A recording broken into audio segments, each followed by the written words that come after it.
悲しき空のかげろう、シーマ・ガラハウの人生。シーマ・ガラハウは、宇宙世紀0083を舞台とした OVA、機動戦士ガンダム0083、スターダストメモリーに登場するキャラクターです。劇中では、ゲルヌグマリーネやガーベラテトラに登場して、戦いを繰り広げました。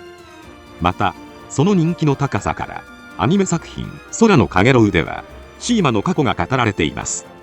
今回は、そんなシーマ・ガラハウの人生について、解説させていただきます。なお、本動画は、前回の動画のコメントを含め、再調査したバージョン 1.5 版となります。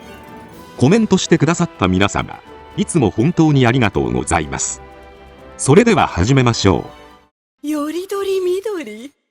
シーマ・ガラハウは、ジオン公国軍突撃機動軍所属の女性将校であり、ベラーズ紛争時は、35歳とされる人物です。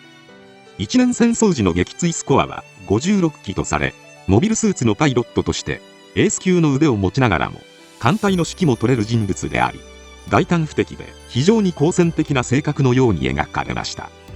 そんなシーマは、一年戦争開戦以前より、モビルスーツパイロットをしていたらしく、宇宙世紀0078、キシリアザビ配下のジオン公国軍突撃機動軍に組み込まれました。そして、海兵艦隊の朝倉大佐の司令代行兼、リリー・マルレーンの艦長に抜擢され、通称シーマ艦隊の名をもって、主に破壊工作を行っていました。シーマは、サイド3の3番地に設置されたコロニーマハルの出身で、部下も、すべてがマハル出身者で構成されています。なお、マハルというコロニーは、ジオン公国内でも、貧困層が特に多かったとされるスラム同然の場所だったため、自分たちのことを、ジオン公国の戸籍登録さえまともにできない連中が徴兵された集まりというほどでした。一年戦争開始後、ジオン公国は、スペースコロニーに毒ガスを注入し、民間人を虐殺してコロニーを占拠して、コロニーを地球へ落とす作戦、ブリティッシュ作戦を実行に移しました。この時シーマ艦隊の面々は、作戦内容を知らされないまま、コロニーに毒ガスを仕掛け、大量虐殺を犯してしまいました。想像もしていなかった光景にうろたえる海兵隊隊員と、それを必死に諌めるシーマでしたが、この事件によって、シーマはトラウマを負ってしまいます。私は知らなかった。毒ガスだなんて知らなかったんだよ。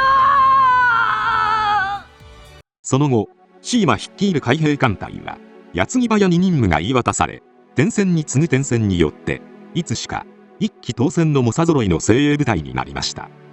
これは、すべて、全員で、故郷のマハルに帰るために戦い抜いた結果であったとされています。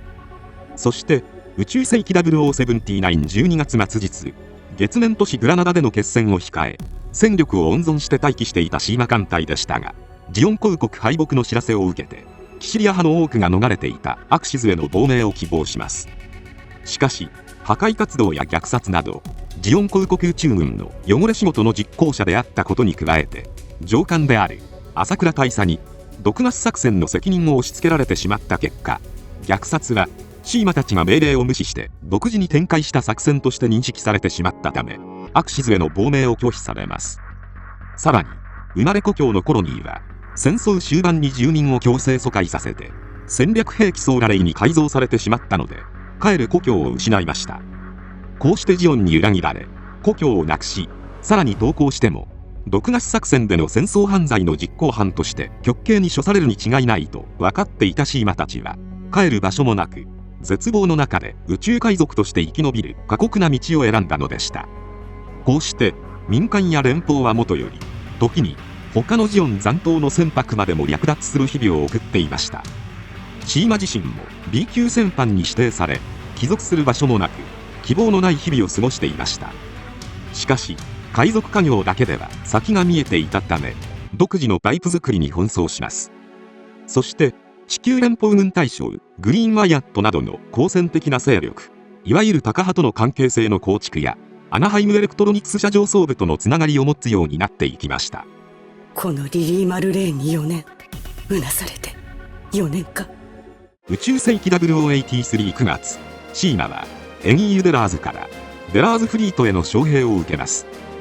デラーズフリートはエギー・ユデラーズを総帥とする旧ジオン軍残党の中でも議連派が多く、一年戦争終戦後、地球圏で抵抗活動を続ける道を選んだ勢力です。シーマは理想主義的な思想のデラーズやガトーとは考え方が合わず、仲間たちの反対もあって一度はこれを断りました。しかし翌月、星のく作戦に伴い再度参画を要請されたシーマ艦隊は地球連邦軍の上層部に星のく作戦の情報を売り、戦争犯罪を免除してもらうことで自分たちの安住の地を得るチャンスであると捉え、デラーズフリートに参加することに決めました。利用できるものは何でも利用してやる。シーマは機動戦士ガンダム0083の劇中第5話で初登場し、ガンダム試作2号機を乗せた HLV を回収しました。その後、ガンダム試作2号機を追ってきたアルビオン隊を迎撃するため、シーマ専用ゲルヌグマリーネ、通称マリーネライターで出撃します。そしてろくに動かせなくなっていたガンダム試作1号機を大破させ追い返しました。その後、デラーズフリートへの合流を望むケリー・レズナーからモビルアーマーバルバロだけを騙し取ろうとしますが、部下のクルトの失態により失敗してしまいました。落とし前としてクルトをザクに乗せてバルバロに出征させますが、結局バルバロはガンダム試作1号機フルバーニアンに破壊されてしまったので入手はできませんでした。その後、連邦軍のワイアット大将と密会し、星のく作戦の資料を渡そうとしましたが、アルビオン隊に嗅ぎつけられてしまいます。シーマはマリーネライターで出撃して戦いますが、ジムカスタムに登場するサウスバニングによって星のく作戦の資料を奪われてしまいました。バニングは唐突な死を遂げたため、作戦全貌がアルビオン隊で知られることはありませんでしたが、連邦との交渉を進めることには失敗してしまいました。再びチャンスが訪れるのを待つシーマ艦隊はデラーズフリートからの任務で全スペースノイドを敵に回すと言われるコロニージャックを実行します。再び汚れ仕事をさせられるシーマでしたが、機を伺い連邦軍上層部がソーラシステム2を用意した際にデラーズに反旗を翻し、デラーズの上官グワデンを制圧します。しかしデラーズが自らを犠牲にしてガトーに作戦遂行を託したため、シーマは激怒してデラーズを射殺し、連邦との裏取引の手土産であったデラーズの身柄確保に失敗してしまいました。そしてシーマ艦隊との共闘命令を無視したコウ・ウラキのガンダム試作3号機デンドロビウムの攻撃によって母艦リリー・マルレーンは撃沈され、帰るところを失ったシーマはアナハイムエレクトロニクスとの裏取引で得たガーベラテトラで出撃するも、デンドロビウムのゼロ距離射撃を浴びるという凄惨な最後を遂げるのでした。お前は一体どっちの味方だ。このようにシーマは自らが望まないにもかかわらず毒ガスによる大量虐殺の実行犯にされてしまい、さらにその責任の全てを押し付けられ、真実を闇に葬られて、どの陣営からも忌み嫌われ、安住の地を求めて連邦に協力しようとするも、アルビオン隊の妨害によって阻止されてしまうという儚き運命をたどった人物です。機動戦士ガンダム0083の劇中では大義へのアンチテーゼとして悪女的な描写をされている一方で、その儚き運命から派生作品によってはその複雑な心情が細かく描かれたり、最終的に救われることもある人物でもあります。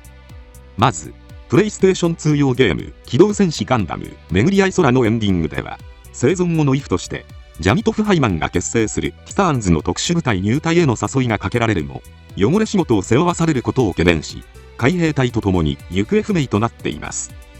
ゲーム SD ガンダム G ジェネレーション DS では軍への不信を振り切ったシーマというイフがあり、一年戦争時にソーラレイに改造されてしまった故郷のコロニーマハルの再建に着手するなどの様子が見られます。また機動戦士ガンダム0083リベリオンでは一年戦争開戦前にパイロット養成所の教官を務める描写があるほか、シーマ艦隊は表向きはソーラレイのミラー照射で全滅したものの、実は生き残っていて偽名を名乗って木星船団に潜り込み地球を去るという形になりました。地球圏に居場所がないシーマたちにとっては救われる終わり方なのかもしれません。日陰者の気持ちなんてわからないだろうね。余談ですが、ガトーとシーマの身長について劇中ではガトーと並んで立った際に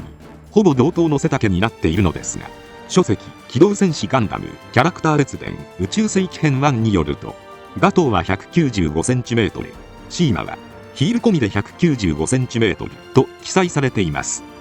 ヒールの高さは不明なものの、仮に 10cm としても身長 185cm になるので、非常に高身長のキャラクターとなっています。今回はこれで以上となります。チャンネル登録されるかはお任せいたしますので、もしよければもう一本動画を見ていただければとても嬉しいです。最後までご視聴いただきありがとうございました。